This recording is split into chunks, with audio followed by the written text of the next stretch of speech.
नमस्कार, स्वागत आहे तुमचं कृषी वार्ता यूट्यूब चॅनलमध्ये. आज आपण सोयाबीन उत्पादक शेतकऱ्यांसाठी हा खास व्हिडिओ बनवलेला आहे.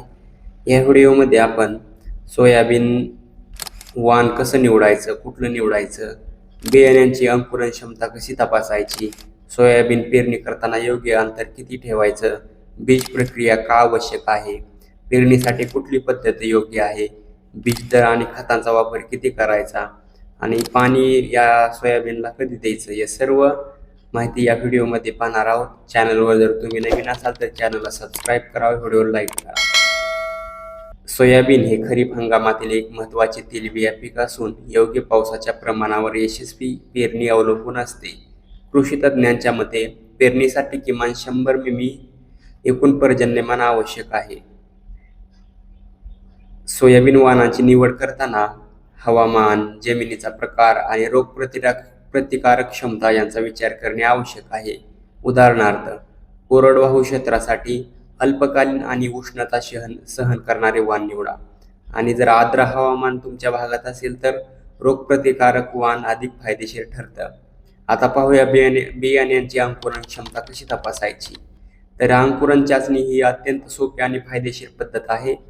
तर तुम्हाला 100 बियाणे घ्यायचे आहेत सोयाबीनचे आणि ते ओल्या कपड्यात गुंडाळायचे आहेत. 3 दिवस तसेच ठेवायचे.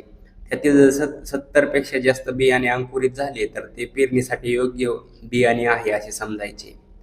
सोयाबीन पेरणी करताना योग्य अंतर किती ठेवायचं. तर बियाणे खोलवर टाका, म्हणजे 2 ते 3 सेंटीमीटर जमिनीत गेलं पाहिजे. 2 ओळीत अंतर असे ते पाहिजे ते 45 सेंटीमीटर म्हणजेच 18 इंच पाहिजे आणि 2 रोपात अंतर असते ते 5 ते 10 सेंटीमीटर पाहिजे. यामुळे पीक योग्य प्रमाणात वाढते, हवा खेळती राहते आणि रोगांचा प्रादुर्भाव कमी होतो. बीज प्रक्रिया का आवश्यक आहे. बीज प्रक्रिया केल्यामुळे बुरशीजन्य रोगापासून संरक्षण होते, बियाणे सडत नाही, जमिनीतील पोषण क्षमता वाढते. आता पाहूया की पेरणीसाठी कोणती पद्धत सर्वोत्तम आहे. तर त्यासाठी रुंद सरी वरिंबा ही पद्धत योग्य आहे.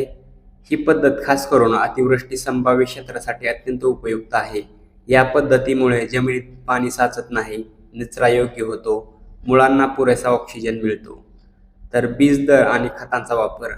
तर बीज दर किती पाहिजे, म्हणजे एका हेक्टरसाठी 60 ते 70 किलो बीजांचा वापर केला पाहिजे. खत व्यवस्थापन.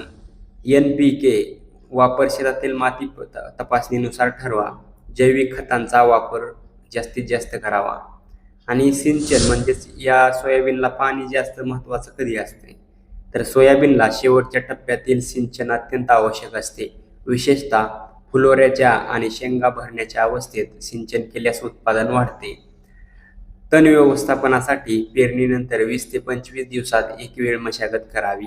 गरज असल्यास शिफारसीत तणनाशके वापरावीत.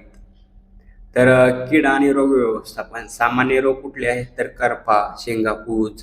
सामान्य किडी आहे ती हरभरा स्पिडोप्टेरो, गांधील माशी हे सामान्य किडी यामध्ये पाहायला मिळतात. तर सरासरी उत्पन्न किती मिळते असे केले तर योग्य पद्धतीने लागवड केल्यास 20 ते 25 क्विंटल प्रति हेक्टर पर्यंत उत्पादन शक्य आहे. बाजारभाव चांगला असल्यास प्रति हेक्टर 40 ते 60 हजार रुपयापर्यंत उत्पन्न मिळू शकते. तर ही होती सोयाबीन पीक याविषयी थोडक्यात माहिती. व्हिडिओ कसा वाटला कमेंटमध्ये जरूर सुचवा. आवडल्यास लाईक करा, सबस्क्राईब करा. धन्यवाद.